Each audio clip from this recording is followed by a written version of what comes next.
He needed someone to boil beans and keep the stove lit. What arrived instead were three women in torn coats, sacks tied over their heads like secrets. The snow was thick, the sun dying, and nothing about this was right. The knock came long after dusk, long after the chopping stopped and the wolves had gone silent for the night. Mason Creed was wiping the last of the axe oil off his hands when he heard it. 3 soft taps, not the kind of knock from someone who wanted to talk. The kind meant to test if there was still life on the other side of the door. He didn't answer right away. He'd lived in the pines long enough to know that nothing good ever came knocking after dark. But the knock came again, quicker, sharper than a voice, a woman's too low to make out words. He reached for the rifle leaning beside the hearth, slid it into his grip with the same ease he used for his axe. He didn't open the door fully, just enough to let the barrel poke through. "Who's there?" The woman didn't flinch, didn't step back. She stood still, her hands clasped in front of her like she was waiting to be judged. Behind her stood 2 others, smaller, each with burlap sacks tied over their heads like makeshift veils. No horses, no luggage beyond the threadbare cloth bags clutched tight to their sides. "We came for the cook job," the first woman said, her voice even and tired. "From the notice." Mason blinked. "You're late."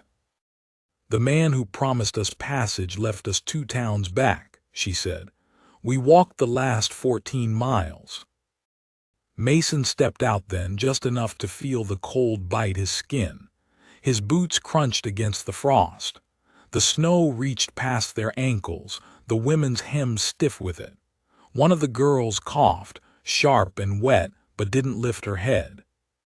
"You didn't say there'd be 3, he muttered. The first woman straightened her spine. "You didn't say we couldn't bring others." Mason narrowed his eyes. "I said cook, not orphanage." "Only one of us cooks," she said. "The others, they've nowhere else." Something in the way she said it, the pause between her words, the way her voice clipped when it came to nowhere, made Mason's grip on the rifle ease just slightly. He looked at the girls, at their shoes, cracked leather, wrapped in cloth. One was shivering, the other hadn't moved at all. "You'll freeze out here," he muttered. Then, with a grunt, turned and opened the door wider. He didn't wait to see if they'd follow. He simply stepped back inside, placed the rifle on its rack, and tossed another log onto the fire. The women filed in behind him, quiet as ghosts. The warmth hit them like a blow. Mason saw the girl who'd been silent almost buckle. "You can take those off," he said, nodding toward the sacks. But none of them moved. The first woman stepped forward instead, setting her cloth bag on the table. "We won't be trouble. You've got our word." Mason didn't answer. He didn't trust people who came with too many words. He studied her. She was older than he'd first guessed, probably near 30. Her face was pale from cold, but her eyes were sharp, too sharp for someone who'd just walked through 2 days of snow. He pointed to the stove. "If you're the cook, start cooking." She nodded once and moved without another word.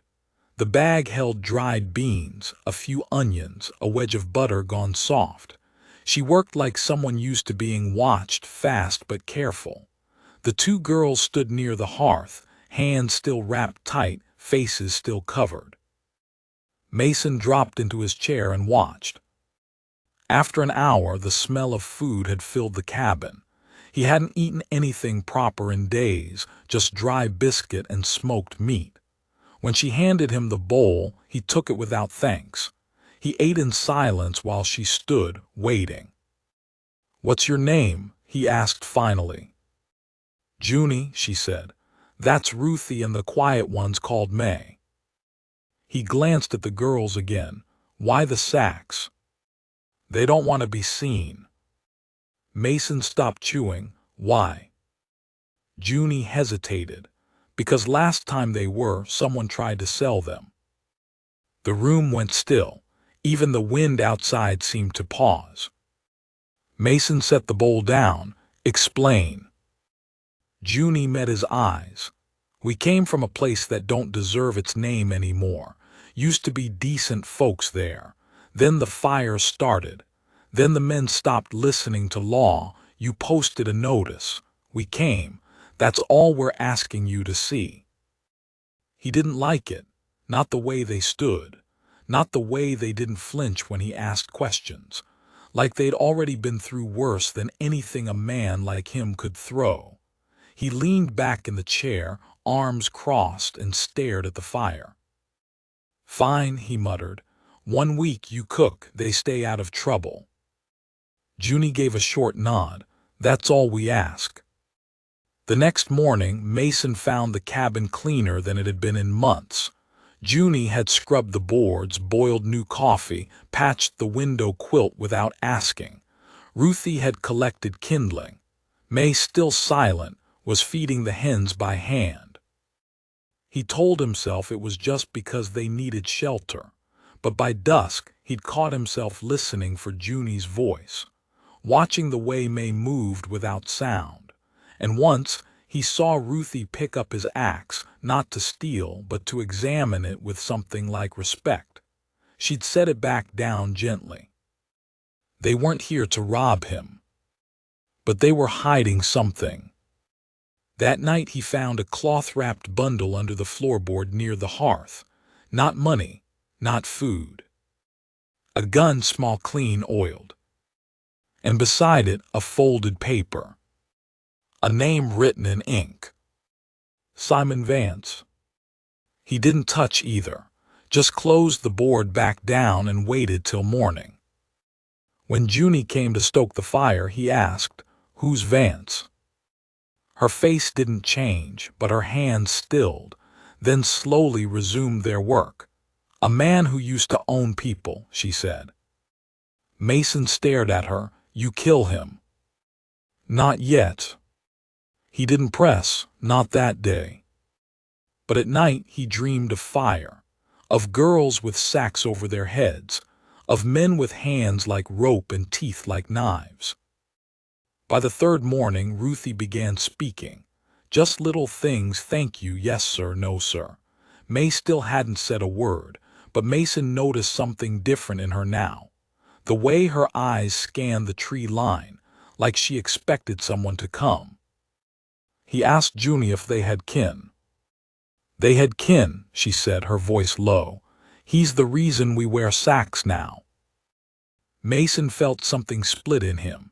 Anger, maybe, or sorrow he thought he buried with his own past. He'd lost a brother to fire, a mother to cold, a wife to the silence that followed war. He'd come to the mountains because he thought the world was finished with him. But now it was knocking again, and it wore sacks on its head. He didn't ask Junie more about Vance. Didn't need to.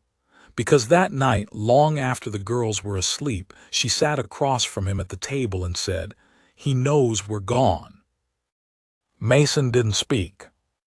"He'll come for us." This time, Mason nodded. "Let him," he said. Junie looked at him for a long time, then finally let out a breath that sounded like something breaking loose. "You don't know what he's capable of." "I don't care," Mason replied. The wind howled against the shutters, and for a moment the fire flared high, throwing their shadows long across the cabin wall. The sacks stayed near the hearth, 3 ghosts waiting. Junie's voice barely carried. "You'll be in danger." "I've been in danger since I started breathing," he muttered. "So let's see what happens when he walks into my woods." And outside, in the black belly of the forest, something watched. It started with the smoke. Not from the hearth or the stove. This smoke came from the ridge. Thin at first, like the breath of something old stirring beneath the snow, but Mason saw it for what it was the moment he stepped onto the porch. Someone had built a fire less than half a mile east.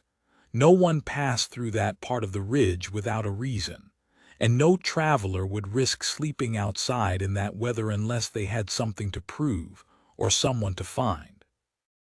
He didn't mention it to Junie. Not yet. He watched her scrub the skillet after breakfast, her sleeves rolled to the elbows, arms strong from years of surviving. Ruthie sorted lentils into piles, by size, not color, and hummed to herself like a girl younger than her burdened eyes.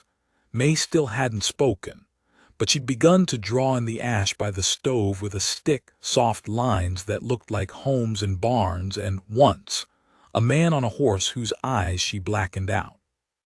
Mason waited until dusk to make his move.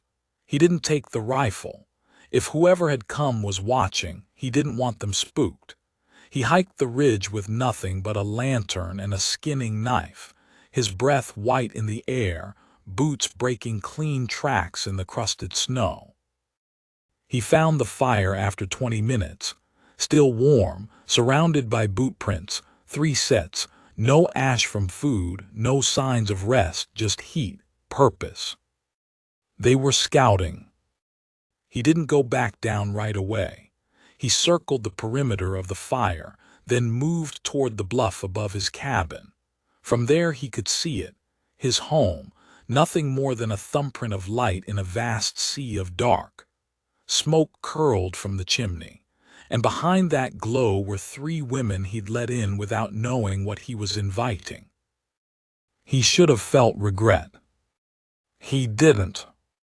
When he came back down, Junie was waiting for him on the porch. "I saw your tracks," she said. "You went east." "I did." "Then you saw it." Mason said nothing. Junie rubbed her hands together. "How long do we have?" "A day, maybe 2. He's taking his time." Junie swallowed. He always does. Inside, Ruthie had fallen asleep with her head on the table. May sat beside her, braiding twine with quick fingers, her drawings erased. Junie glanced through the window and lowered her voice. "Simon won't come in guns blazing," she said. "That's not how he works. He likes to watch first, to find what a person's afraid of and bleed it."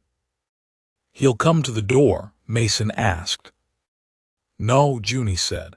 "He'll come to the edge of the tree line and he'll wait." Mason frowned. "Wait for what?" "For someone to run." Junie stepped back, her face unreadable. Mason didn't stop her.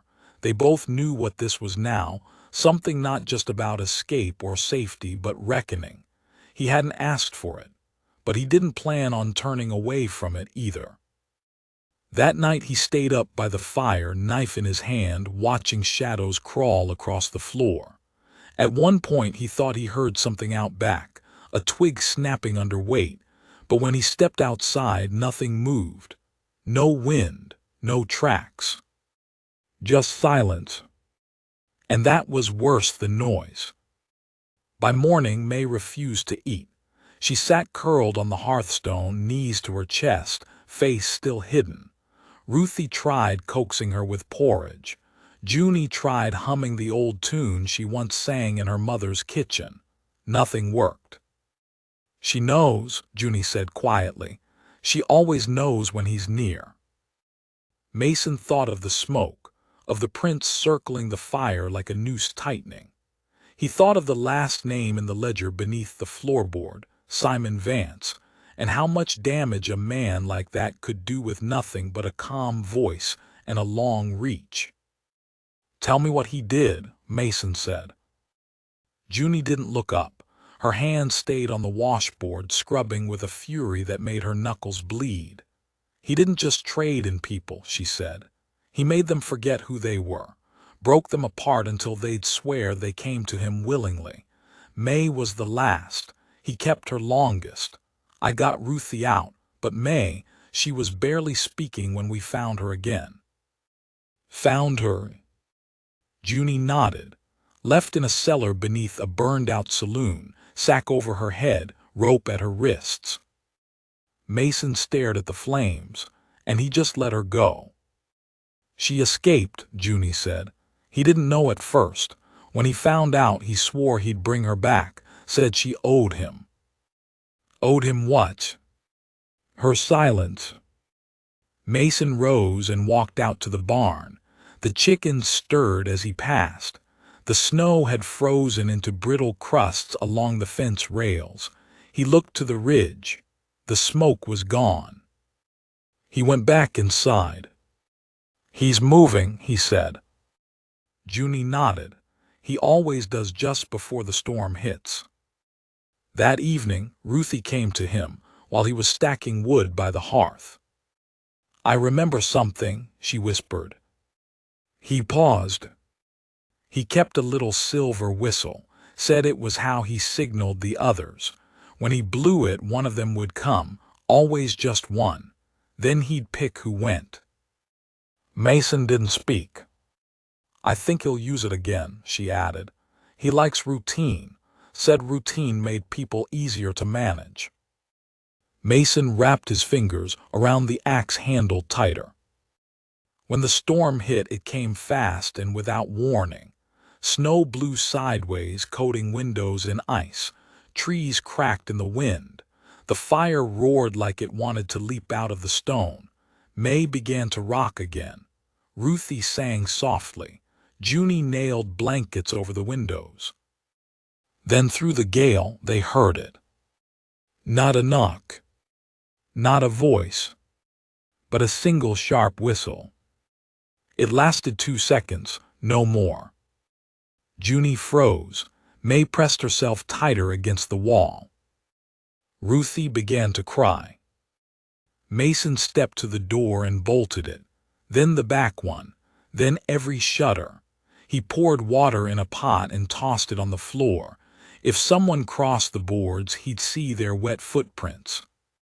He grabbed the rifle, loaded it, and stood at the window watching. No movement. But the wind howled louder, like it was carrying voices on its back. Junie came to him. "He'll wait until we think he's gone." "I know," Mason said. "That's why we don't sleep tonight." They stayed awake till the fire burned low. Every creak of the house made the girls flinch. Once they heard boots crunching snow, then nothing. Mason finally stood. "I'm going out there." "No," Junie said. "That's what he wants." "Then let him want." She grabbed his wrist. "If you go out there and don't come back, what happens to us?" He looked at her, really looked, and in that moment he saw the cost in her eyes, the years of running, the fear that turned muscle to stone and kindness to armor. "I'll come back," he said. He slipped out the back, snow stinging his eyes. The wind ripped at his coat. He crouched low, moving along the barn, then around the far side of the shed. He saw them then, 2 figures near the wood line. One held a lantern. The other held something smaller. A silver whistle. Mason leveled the rifle, heart pounding. But before he could pull the trigger, the wind died. Not all of it. Just enough for him to hear what the second man was saying. "Take the small one first. Leave the mute, she's no use." Mason didn't wait. He fired. The man with the whistle dropped. The lantern bearer ran, slipping in the snow, but Mason chased him, tackled him behind a rock outcrop. They struggled, fists slamming into wet earth, boots scraping for leverage. Mason slammed his elbow into the man's throat and the body went limp.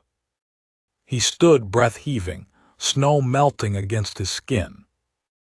The one with the whistle was still alive, shot through the shoulder. Mason dragged him back to the cabin. When Junie saw the man's face, she didn't gasp.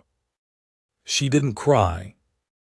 She walked up and hit him across the jaw with a piece of firewood. "You came too late," she whispered. The man smiled through blood. "So did you." Mason bound him, tossed him into the cellar, and bolted the door. Then he turned to Junie. "What do we do now?" he asked. Her eyes were cold. "Now we make him talk." He didn't scream, not even when Mason twisted the cloth tighter around his wounded shoulder. Didn't spit, didn't beg. He just stared at Junie like he'd already memorized the worst parts of her and now waited for the rest to fall apart. Mason had seen killers before, eyes hollowed out from what they'd done. But this one, this man, his eyes weren't empty. They were full of belief that what he was doing was right. That women like Junie, girls like May and Ruthie were his to take back. That no amount of snow or wilderness or bloodied rope could change that. "He's not going to talk," Mason muttered, rising from his crouch. "He's not scared of pain." Junie didn't blink. "He's scared of silence." Mason didn't understand at first, but then Junie stepped forward, slow and measured, like the room itself belonged to her now. She didn't hit him again, didn't raise her voice. She simply said, "You know what she remembers, May." The man's mouth twitched. "She remembers your boots," Junie said. "How they creaked just before the cellar door opened. She told me. She draws them in ash sometimes. That heel click, she says it came with the worst parts, every time you brought someone new down." Still nothing, but Mason saw it now, the flicker behind the man's composure. "She remembers the whistle too," Junie said. "But you know what scared her more than that sound?" She leaned in close enough Mason saw the knuckles on the man's fists tighten. "She remembers the quiet after," Junie whispered. "The part where no one came, when you locked the door again, when the crying stopped." Finally the man blinked, once, then again, but Junie had already turned. "I don't need him to talk," she said. "He's just the leash. Simon's still out there." Mason stepped outside without a word. The snow had slowed, now falling soft as dust, but the air was heavier. He knew what it meant. The first one always came ahead, to mark the place, to send word back. Simon was on his way. Inside, the girls had stayed close to the stove all morning. Ruthie was sewing again, long, careful stitches that reminded Mason too much of sutures. May wasn't drawing anymore. She sat with her arms wrapped tight around her knees, her eyes never leaving the cellar door. That afternoon, Mason checked the traps. Rabbits. 2 of them fresh. It gave him something to do, something that wasn't watching the snow or listening to the cellar floor creak under every shift of the prisoner's weight. When he brought the rabbits in, Ruthie offered to help skin them. Mason didn't stop her. She moved with practiced hands, eyes down, silent. "I used to do this back home," she said softly. Mason paused, before Junie. Ruthie nodded. "Mama taught me, said if I could feed myself, I'd never have to say thank you to the wrong kind of man." He didn't know what to say to that, so he just let her work. The stew they made was thick, savory, something close to comfort, but no one really ate, not even Ruthie. That night Junie took first watch. Mason told her he'd relieve her by midnight. But when he woke at 11, the house was too quiet. He found her sitting on the porch, arms folded, her eyes red from wind or memory or both. "He sent you, didn't he?" she asked without turning. Mason blinked. "What?" "Vance. He found someone like you before. Said a man alone in the woods was easier to manipulate. All you had to do was pretend to be kind." Mason didn't answer. He didn't have to, she sighed. "Sorry," Junie whispered. "It's just, this is the part where it usually falls apart, right before the storm really comes." Mason sat beside her. "I didn't take you in out of charity," he said. "I did it because something in your eyes looked like mine. like someone who's already lost everything once and still got up the next day. Junie looked at him then, really looked, and now. He didn't smile. Now I'm tired of pretending the world outside these woods can fix itself. She nodded, then said something he didn't expect. We could leave. Mason turned. Tonight, take the horses, go deeper into the forest. There are places even Vance wouldn't follow. But Mason shook his head. And when he finds the next cabin, the next girl. They sat in silence after that, long enough for the snow to build in little drifts on the porch rail, long enough for Ruthie to appear behind the door, eyes still sleepy. I had a dream, she said.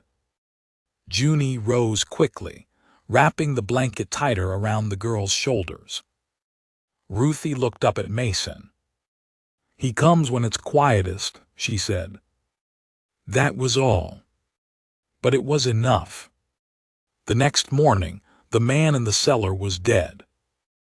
Mason found him slumped against the wall, his face blue-gray, his lips crusted with blood. Poison. He searched his coat, his boots, even his gums, but the method didn't matter, only the message. He'd rather die than talk, Mason muttered. Junie stood in the doorway, eyes dry. It means Simon's clothes. By midday the trees stopped moving. No birds, no rustle of wind. And then the tracks. Boot prints, 2 sets, coming from the north tree line, no attempt to hide them. Mason called the girls in, bolted every door. This is it, he said. Ruthie sat with a knife in her lap. May still hadn't spoken. Junie loaded the rifle herself. You sure? Mason asked. She nodded. Your hand's steadier than mine anyway, she said. Always has been. The first knock came at dusk. Not loud, just deliberate. Then a voice. Evening, Mason. The name shouldn't have startled him, but it did. Didn't know you kept company now. Mason stood near the door, gun resting against the wall. Junie stood behind the table, eyes fixed forward. Ruthie clutched the knife tighter. You gonna open up? The voice called again. Mason moved toward the window. The man outside stood tall, clean coat, gloves dark leather.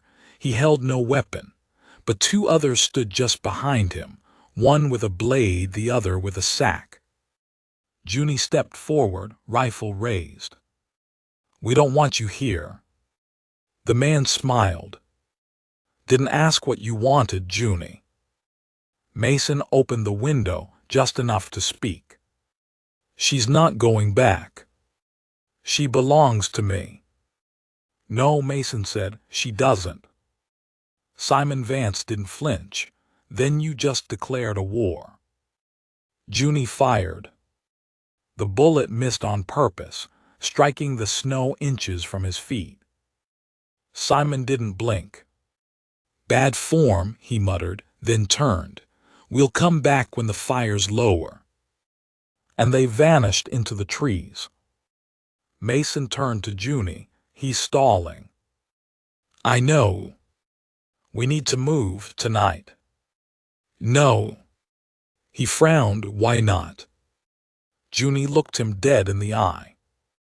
Because he left something behind. Mason didn't understand, but then May screamed. He ran into the bedroom to find her standing by the window, pointing. A silver whistle lay on the sill. No footprints, no sound. Just the whistle. Mason grabbed it, turned it in his hand. It was warm. He tossed it into the stove. Junie turned to the girls. Tonight we sleep in shifts. If you see anything, wake us. And so they waited. 1 hour passed. 2. Then around the 3rd, Mason stepped outside for wood. and came face to face with a woman. Not Junie, not Ruthie, not May. Just a woman, hooded, pale, standing by the woodshed. Her eyes were wrong, too calm. "Mason Creed?" she asked. He raised the axe. But before he could speak, she dropped a bundle at his feet. A letter, a photograph, and a ring. She stepped back into the dark and vanished. Mason bent slowly. The letter was addressed to him, but the name signed at the bottom wasn't one he recognized. It simply read, "She's not the one you think she is." He didn't take the letter inside. Not right away. Mason crouched in the snow, fingers stiff around the paper, eyes locked on the name at the bottom. No signature, no mark beyond those 6 words burned into the parchment like a warning. "She's not the one you think she is." The photograph was older, worn at the corners, creased down the center. It showed 3 women, young, smiling, arms around one another near what looked like a dry goods store in some dusty town he couldn't name. He recognized one instantly. Ruthie, her eyes brighter than they were now, her hair tied back in a ribbon. The second was May. Even then she was quiet, her smile smaller. But the third... He stared harder. Junie. Only not Junie. Her hair was darker, her expression softer, and written on the back in faded pencil, "Me, Ruth, and Nora, 1877 Elderglen." Nora. Mason stood slowly. The ring still sat at the base of the bundle, small, gold, with an inscription on the inner band. He had to squint to read it. "To Nora, yours always, SV. Simon Vance." He pocketed the ring, tucked the photo back into the letter, and stood. The wind had picked up again, chasing flurries across the field. The woman who delivered it was gone, left no prints, no sound, but he felt her absence like a ghost's breath on his neck. Inside, the girls were asleep in a huddle by the hearth. Junie sat upright in a chair, the rifle across her lap, but her eyes were closed just for a second. Her body swayed with the weight of exhaustion. Mason didn't wake her. Not yet. He sat at the table and unfolded the letter again. "You don't know who you let in, Mason Creed. She is not the woman she pretends to be. She ran, yes, but not because she feared Simon Vance. She feared what she did before she met him. She wasn't his prisoner. She was his partner until she was. She'll lie to you. She already has." There was no proof, no seal, no sign it wasn't just another mind game, but the photograph. He glanced at Junie. Her hand had twitched. She shifted slightly, murmured something in her sleep too low to catch. He should have burned the letter, should have thrown the ring into the fire with the whistle, but he couldn't. Not yet.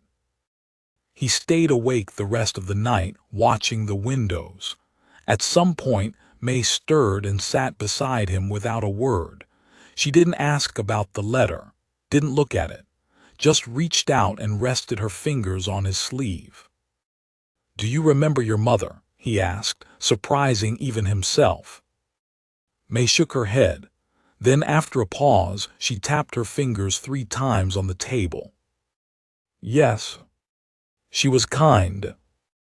Another 3 taps. "Yes. She'd want you safe." No pause this time.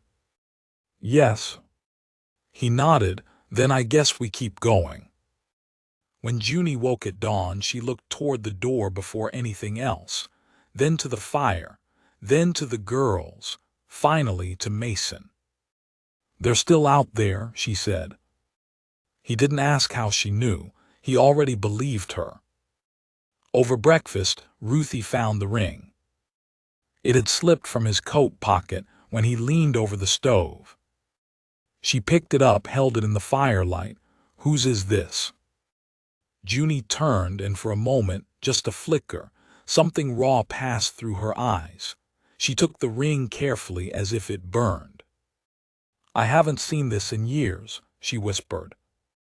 Ruthie frowned. "It's yours." Junie hesitated. "It was mine once, a long time ago." Mason said nothing. Later, when the girls were outside gathering kindling, he cornered her in the pantry. "Who's Nora?" Junie froze. He watched her face carefully. She didn't deny it. "You read the letter." "I did." She nodded once, slow. "I thought I'd burned all the pictures." "You didn't. Someone brought one back." Junie leaned against the wall. Her face looked older suddenly, creases more defined, shadows deeper. "I was Nora once, before Simon, before I learned what men like him could turn a woman into."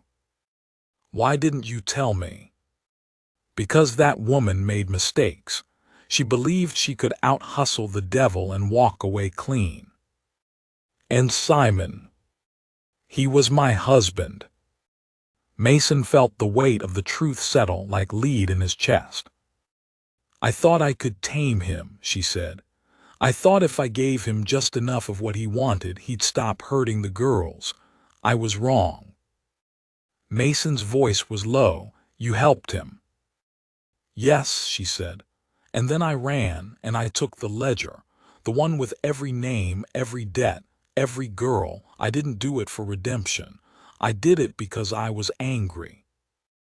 "Is that why you came here?" Junie looked him in the eye. "I came here to kill him." Outside, the wind shifted again. A crow screamed overhead. Ruthie called something from the barn. Mason left Junie and stepped out. The girls had found a mark on the side of the shed, a circle, inside it a slash. It had been etched with a blade, fresh bark still bleeding. "He's here," Mason said. Junie emerged from the house, rifle slung across her chest. "No more waiting," she said. "We draw him out." "How?" She pulled something from her coat, a second whistle. "I kept it," she said. "After I ran, I thought maybe one day I'd use it against him." Ruthie paled. "He'll come if you blow it."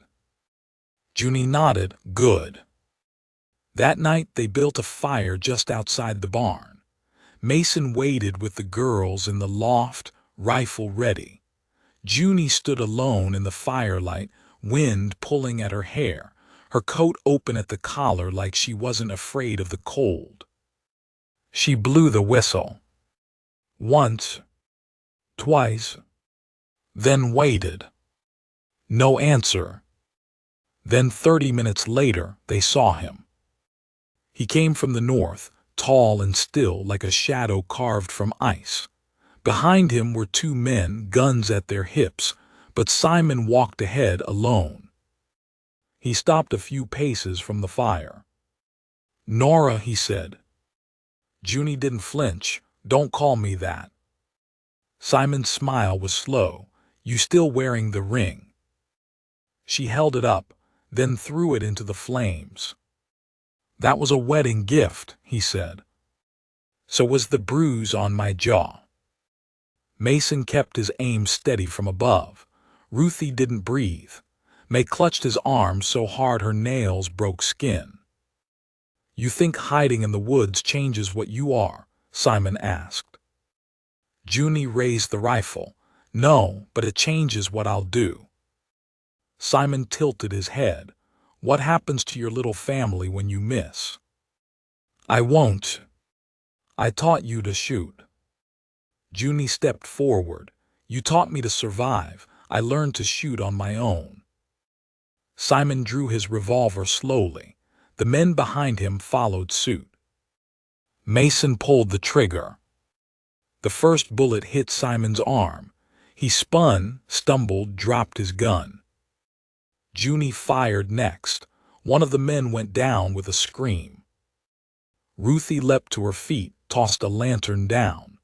It shattered near the fire, flames licking up the dry grass. May screamed. The second man lunged for Junie. Mason jumped from the loft. They fought in the snow, fists and breath and blood. Mason took a punch to the jaw, heard a rib crack but kept swinging. Junie dropped the man with the butt of her rifle. Simon crawled toward his gun. Mason got there first. He kicked it away, then stood over him. Simon looked up, bleeding from the shoulder, his grin twisted. "You think killing me will fix her?" Mason didn't answer. Junie stepped forward, rifle aimed. Simon laughed. Then Mason stepped aside. "You're shot." Junie pulled the trigger. The echo rolled through the woods like thunder. Simon Vance didn't get up. They buried him near the ridge. No markers, no prayers. Junie stayed quiet most of the next day. Ruthie cried once, then stopped. May drew something new in the ash, a house, smoke from the chimney, no faces in the windows. Mason burned the second whistle, then the letter. And finally the photograph. Junie didn't stop him.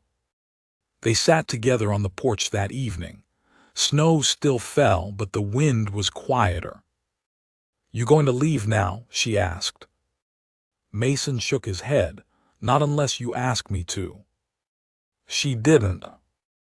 The storm didn't break for 3 more days, and in that time the forest itself seemed to hold its breath.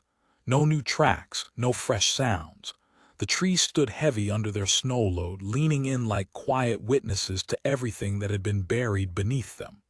The ridge where they buried Simon turned hard and flat with ice, and the girls didn't walk near it again. Neither did Mason. Not because of guilt, because of finality. That grave wasn't a hiding place. It was a full stop. Junie didn't say much after that night, but she didn't have to. She moved differently, still careful, still sharp, but slower now, not weaker. Just like someone who had finally put down a burden she'd carried across too many winters. She cleaned the rifle with more care. She watched the stove like it was a friend she hadn't trusted before. May started talking again. Not in words, she still hadn't spoken a full sentence, but in sounds. A hum while she swept. A quiet when she liked something in the stew. It was enough. Ruthie had stopped waking up screaming. Her shoulders, always tight with fear, began to settle just slightly each time Mason spoke her name. It wasn't peace, but it was something close. Then came the telegram.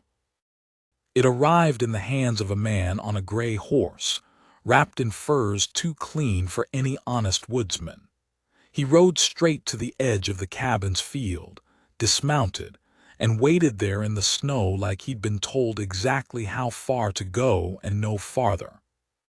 Mason stepped out first, rifle over his shoulder, hat low.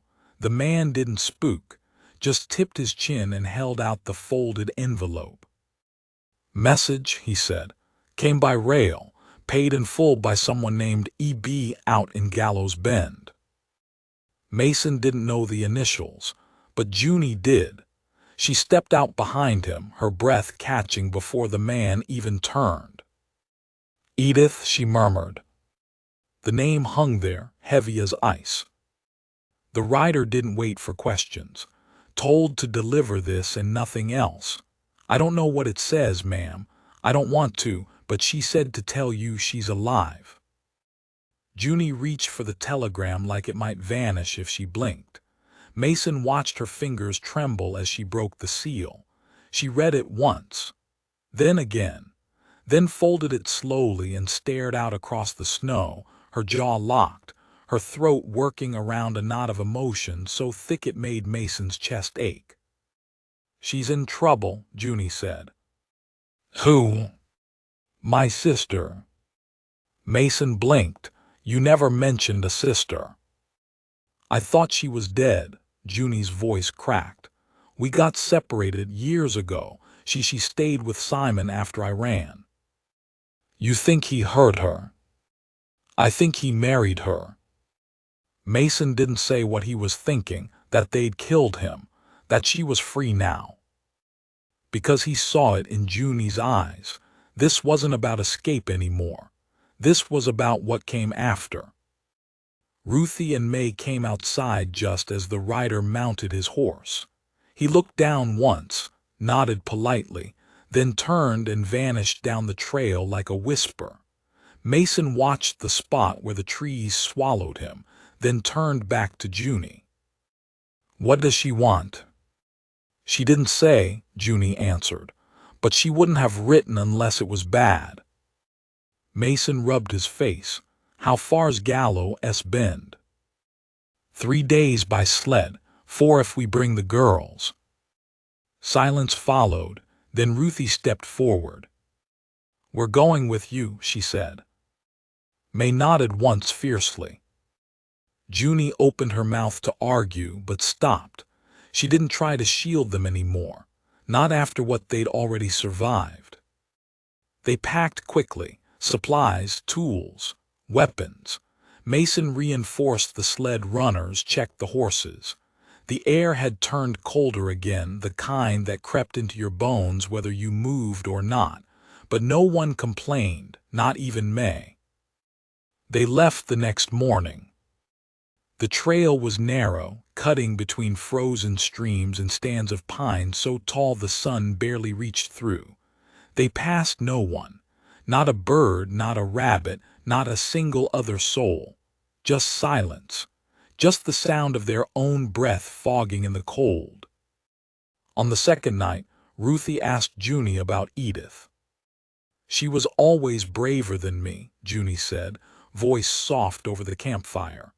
"She didn't cry when Mama died, just held my hand and told me to keep moving." "And she married Simon." "After I left," Junie said. I think he told her I was dead. That's what he did. Twisted the truth until you didn't recognize yourself anymore." Mason stared into the fire. "What if it's a trap?" Junie met his eyes. "Then we spring it our way." On the third day, they reached the outskirts of Gallows Bend. It wasn't much of a town, 3 roads, a crooked steeple, and a train depot that looked like it'd collapse if someone sneezed too hard. But the sheriff's office still stood, and so did the hotel. Junie led them past both, straight to a house near the edge of the cemetery. The door was painted green. She knocked once, then twice, then 3 times. It opened slowly. The woman who stood there looked like Junie, but softer. Her hair was pinned up, her eyes ringed with tired lines, and she wore black like she'd never taken it off. "Eddie," Junie whispered. Edith didn't cry. She just stepped forward and wrapped her arms around her sister like she'd been holding that hug for 10 long years. Inside, the house was cold. No fire, no food. Mason noticed right away that the windows were nailed shut, and there were scratch marks on the floor near the back bedroom. Junie noticed too. "What happened?" she asked. Edith didn't speak for a long time. Then finally she sat down and said, "He's not dead." Mason froze. Junie's face went pale. "We buried him." Edith shook her head. "You buried someone, not him." Ruthie stepped closer to Mason. May didn't move, just stared at the closed door behind Edith. "He's here?" Junie asked. "No," Edith said. "He left 2 weeks ago, said he had unfinished business, said he'd be back." "Then who did we kill?" Mason asked. Edith stood and walked to a drawer, pulled out a photograph, handed it to Junie. "That's Jacob, his brother." Junie sank into a chair. "I thought he was an only child." Edith shook her head. "He lied about that, about everything." Mason rubbed the back of his neck. "If he's coming back." He'll kill me, Edith said simply. I've kept his secrets too long. Junie's voice hardened. Not if we get him first. But it wasn't that easy. That night, while they slept in the cold house with windows nailed shut, someone left a message carved into the back door. You missed. Nothing else. No footprints, no sounds. Just that. Mason didn't sleep after that. He stood by the door with the rifle across his chest, staring out into the darkness like it might answer back. And in the morning, he found a ring on the front step. Not Junie S. Edith S. She dethroned it into the river years ago. Or so she thought. The inscription inside. To E, forever starts when you obey, SV. Junie picked it up with a gloved hand, didn't say a word. Because she didn't have to. The man they'd buried wasn't the man who'd ruined them. Simon Vance was still out there. And this time, he wasn't coming to talk. They didn't wait for sunrise. By the time the first pale light bled across the horizon, the five of them were already on the move again. Junie in front, rifle strapped across her back, her eyes sweeping every shadow like she expected one to reach out and drag her under. Edith followed behind, quiet, but with a strange tension in her steps that hadn't been there the day before. Ruthie and May rode in the sled, curled beneath blankets, clutching each other with the kind of silent strength that only came after too many nights of fear. Mason brought up the rear, hand never far from his holster, jaw clenched so tight it felt fused. They didn't talk about where they were going, not right away. It didn't matter, because something had shifted in the air the moment that second ring landed on the porch. There wasn't doubt anymore, just cold clarity. Simon Vance had known exactly where to find them, and he'd chosen not to come yet. That meant he was watching, waiting, and worse, it meant he still believed he had control. Junie wouldn't let that happen. He's always 3 steps ahead, she said, once they'd cleared the edge of town and were back beneath the black-limbed trees. That's how he works. He lets you think you're safe, then he cuts the ground out from under you. Mason nodded but didn't speak. He knew that kind of man, knew the games they played, and he also knew deep in his gut that this wasn't going to end in another grave beside a ridge. This would be blood on snow, and no one was walking away untouched. By mid-morning the trail narrowed. Edith guided them off the main path, cutting west through a stretch of forest so thick it swallowed sound. There were no animal tracks, no bird calls, just silence, like the world was holding its breath. There's a cabin, she said softly, pointing ahead. Old hunting outpost. He used it when he didn't want anyone knowing where he'd gone. Is it safe? Mason asked. No, Junie answered for her. That's why we're going. The place came into view like a memory too sharp to forget. Half buried in snow, its roof sloped from time and neglect, the door sagging on one hinge. But it was dry, and it was defensible. Mason moved in first, sweeping each room, checking under the floorboards behind the stove.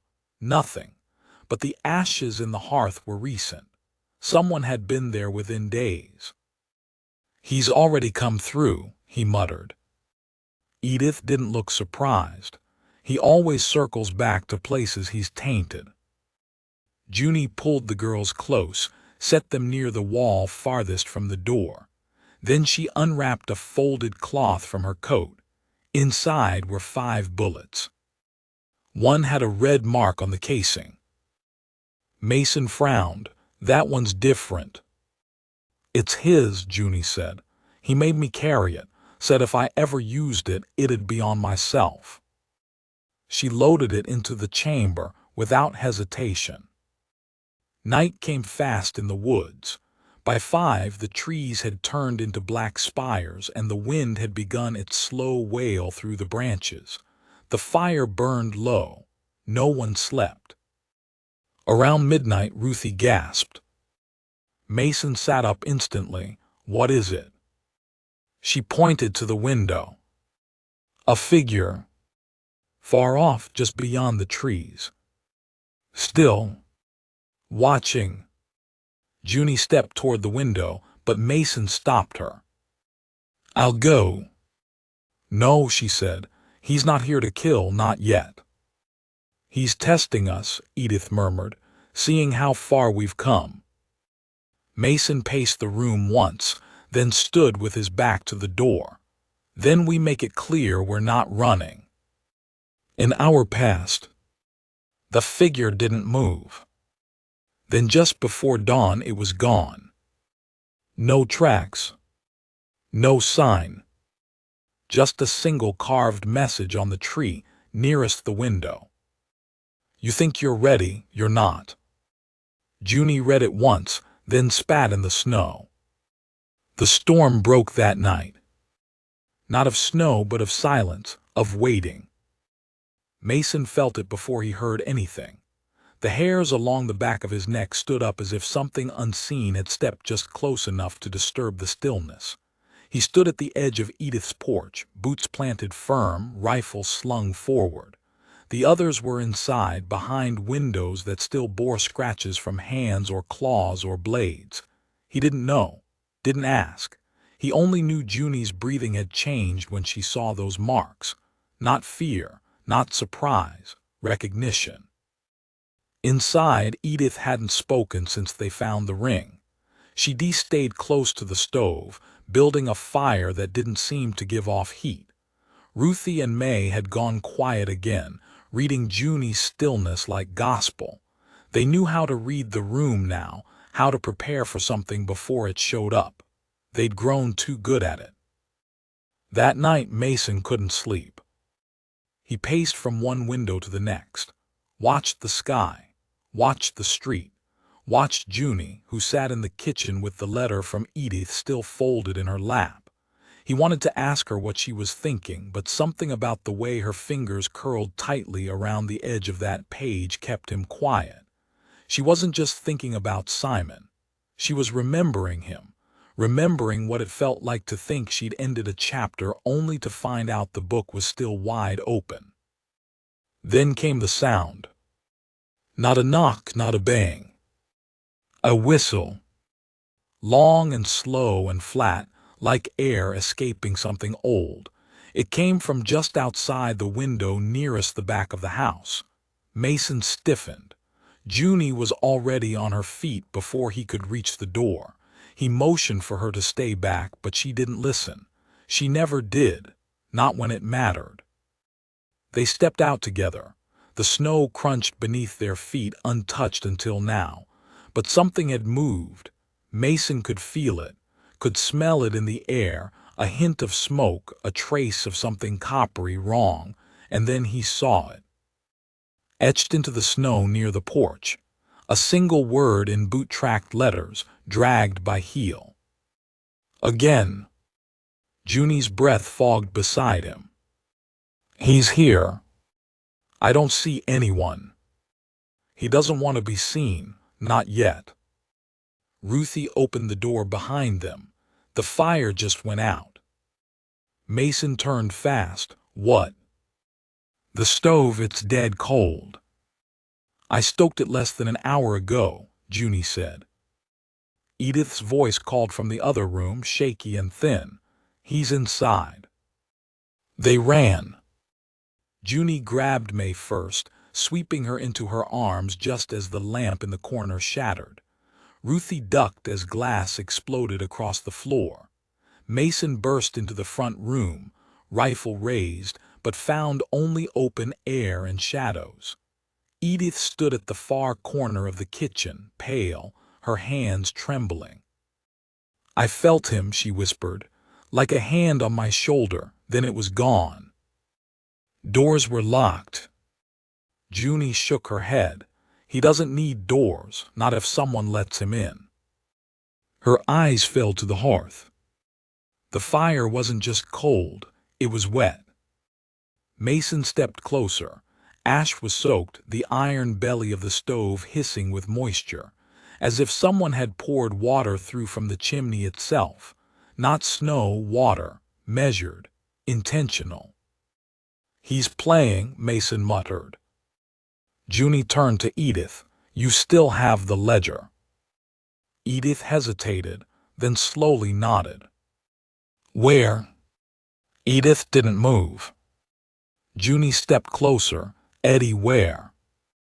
Edith reached into the cabinet below the flour tins and pulled out a small bundle wrapped in cloth. She handed it over like it was poison. Mason unwrapped it. It was thinner than he expected. Bound in cracked leather, the pages yellowed and dry, but the names inside, Mason saw towns he recognized, saw the names of girls he didn't, ages, payments, crossed out entries marked with stars. Then he found Junie's name, and Edith S., and Ruthie S., and May's. But there were more. "Some of these girls," Mason said slowly, "they're still alive." Junie nodded once. "I think so." "Then this isn't just a ledger. This is a list of every secret Simon's ever kept.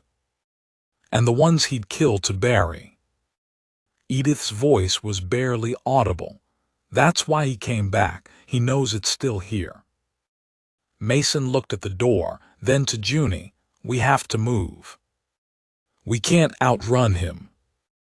"We don't have to," Mason said. "We just have to end this before he takes another girl." They left the next morning. Not through the town, not through the depot. Mason led them along the riverbank down a path marked only by old trapper stones. The wind was sharp but not brutal. It howled less than it had the week before. The trees swayed but didn't groan. Still, none of them relaxed. They reached the old church by midday. It had burned down years ago. Stories said lightning, but Mason had always heard whispers about something else. A girl buried in the floorboards. A man who never showed his face again. Whatever the truth, the foundation still stood. And the basement. Stone steps led down into a space where pews once stood and ashes still clung to the stones. They made camp there. Ruthie helped build the fire. May stood guard with a hatchet bigger than her arm.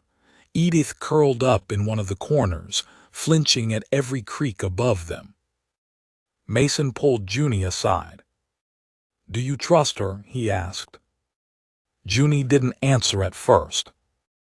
"I trust what she's lost," she said finally, "and I trust what I saw in her eyes when she handed over that book."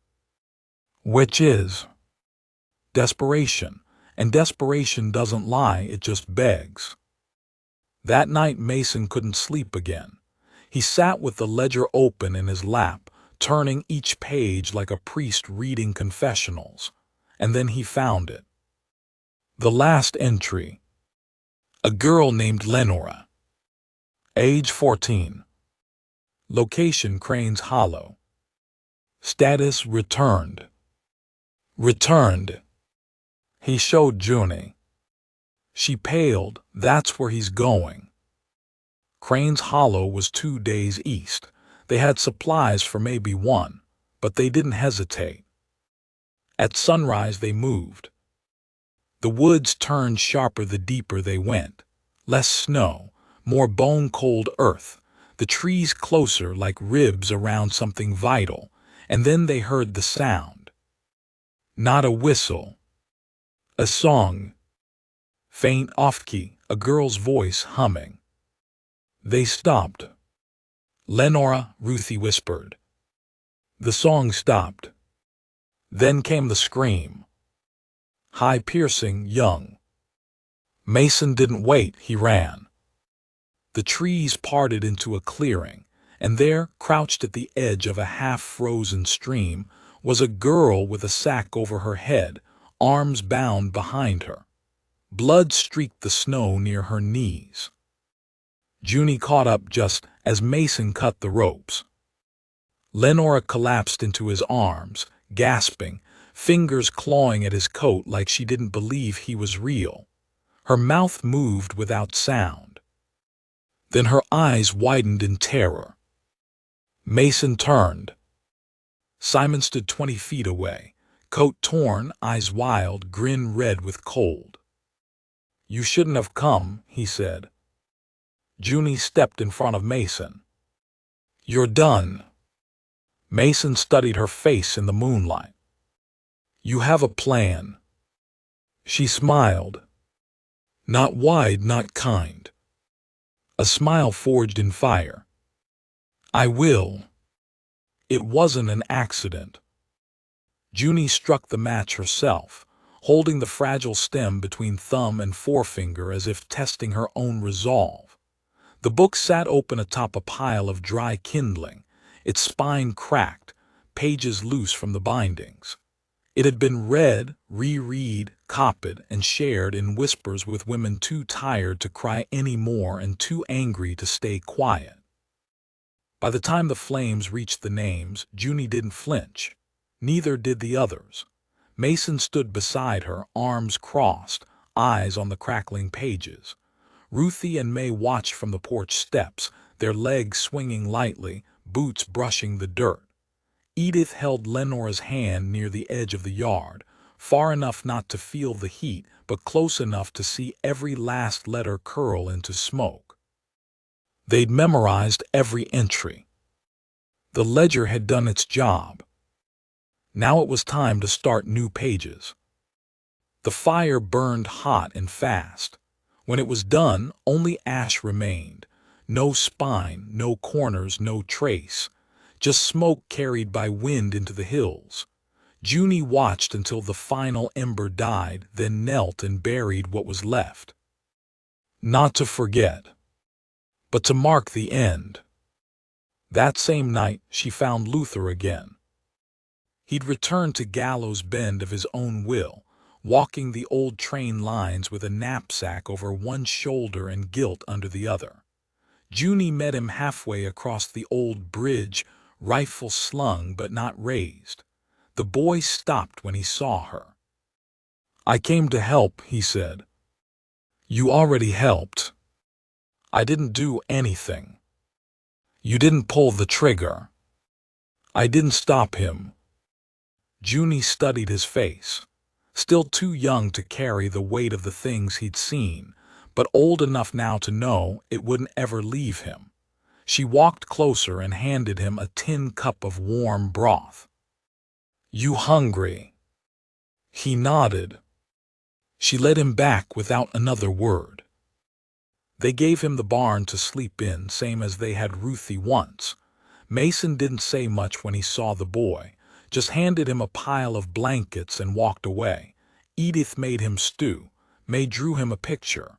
Lenora stared for a long while before finally sitting beside him. She didn't speak, but she didn't run either. Progress. The next morning, Mason brought in 3 letters from the post station. One was addressed to Junie in a thick, careful script. She read it by the window, the others too polite or too afraid to ask what it said. When she finally folded it, her eyes stayed on the road. "It's time," she said. Mason looked up. "Time for what?" "For the others." She passed him the letter. It was from a woman in Stag Run. She'd seen one of the names on the list posted in the general store window, part of a larger message scribbled in charcoal. "You are not alone." The woman signed only her initials, but her letter told enough. About girls gone missing, about a sheriff too scared to ask questions, and a preacher's son who smiled too much when girls walked by. Junie tucked the letter into her satchel. "We ride at first light." They didn't ask who would stay behind. None of them were. They moved in pairs now, Junie and Mason, Ruthie and May, Edith and Lenora. Luther stayed with the animals, helping fix the coop and clean tools. He didn't talk much. Didn't need to. His guilt showed in every act of care. Guilt, they'd all learned, could rot a person if left alone too long.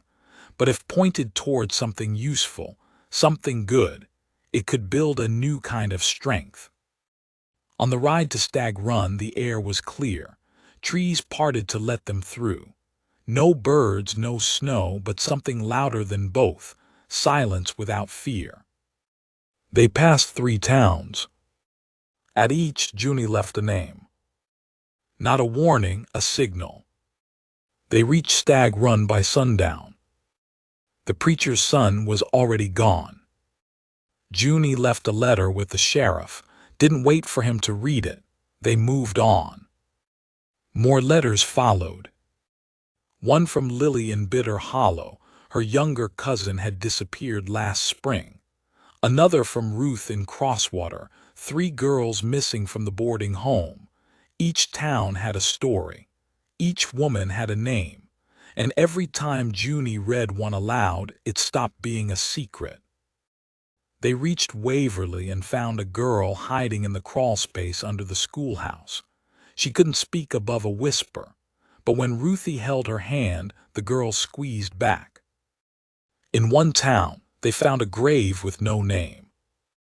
In another, a name with no grave. They wrote both down. Mason built coffins where none had been. Junie carved initials where no one had remembered. The nights were hard, but the mornings always came. By the 6th week, they'd ridden more miles than Mason could count. The map tacked to the inside of Junie's satchel had grown full of marks, not just for places they'd been, but for ones they still needed to go. Names circled in charcoal, roads traced with red twine. Edith started writing again. Not in a ledger, in letters. She mailed them to every girl she remembered. Some replies came, some didn't. One came folded in a square of fabric stitched into the lining, a piece of paper that simply read, "He never came back." Junie framed it. One night, Mason found her staring at it in the firelight. "You believe that?" he asked. Junie didn't look up. "No." "You think he's dead?" "I think Simon doesn't die easy." "You afraid?" Junie folded the letter gently and slid it back into the frame. "No, I just don't want the girls who write to believe it's over when it's not." Mason sat down beside her. "What happens when we do find him?" Junie didn't speak, but Mason saw her hands curl into fists. He didn't press. Weeks became months. Seasons shifted. The cold dulled, rain returned, green pushed up through old snow. And one morning, Mason woke before dawn to find Junie already saddled. "You going alone?" he asked. Junie shook her head. "I found something," she said. He stepped beside her. Darkness waited beneath. Junie didn't hesitate. She climbed down. And behind her, every girl who had ever been taken, every voice that had ever gone unheard followed. Together, into the dark.